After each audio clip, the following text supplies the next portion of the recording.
पागल सी वो लड़की जो मुझे कितना चाहती थी, आज वो खुद मुझे पागल बनाकर किसी और के बाहों में हंस रही है। ऐ खुदा, एक बार उसका दीदार करा दे, एक बार मिला दे या मौला। उसका इंतजार आज भी मेरा दिल करता है। या मौला, एक बार मिला दे या अल्लाह।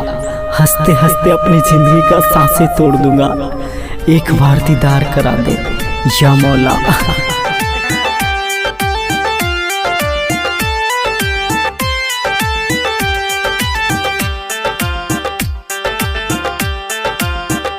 मेहदी तोहर रचैला कनिया दहन भेगला।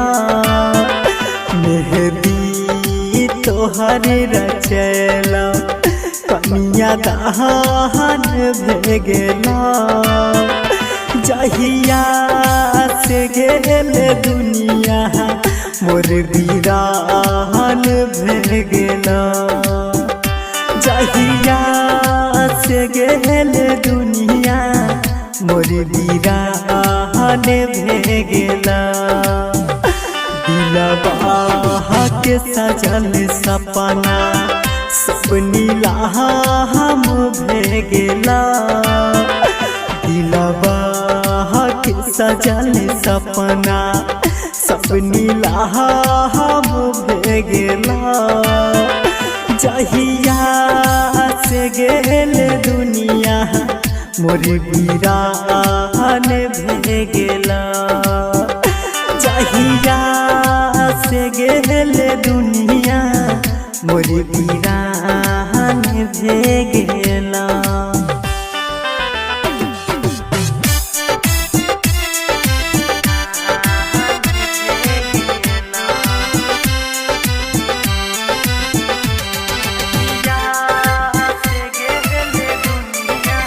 आप सुन रहे हैं वीएमपी म्यूजिक की शानदार प्रस्तुति।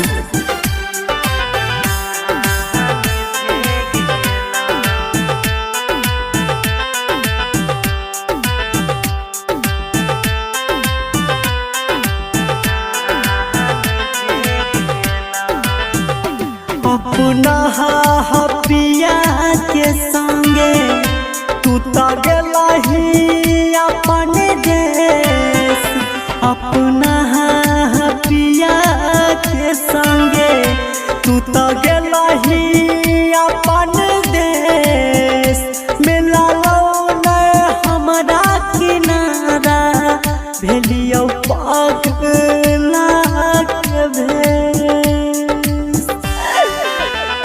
दिलवा लगावल तो हंसे दिल जहाँ हम भेगला। दिलवा लगावल तो हंसे दिल जहाँ हम भेगला। जहिया से गेल दुनिया मोर वीरान भेगला। जहिया से गेल दुनिया मोर वीरान भेगला।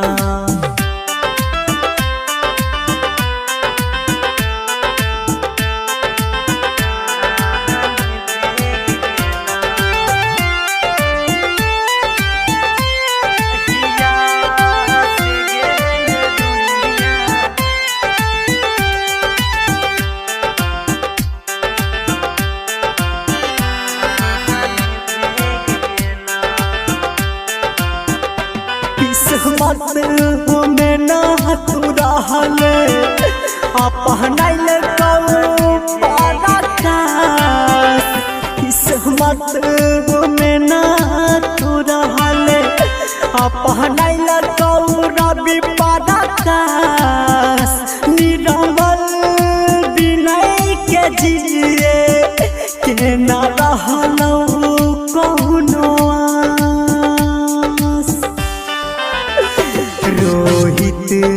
सोनू रमेश के अगना चांद भेगला।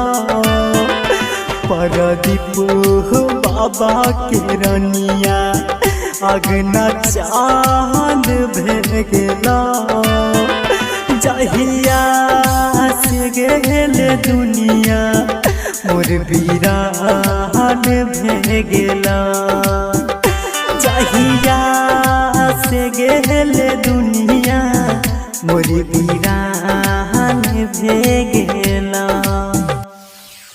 मेहदी तोहर रचैला कनिया दान भे गेला जहिया से गेल दुनिया मोर वीरा।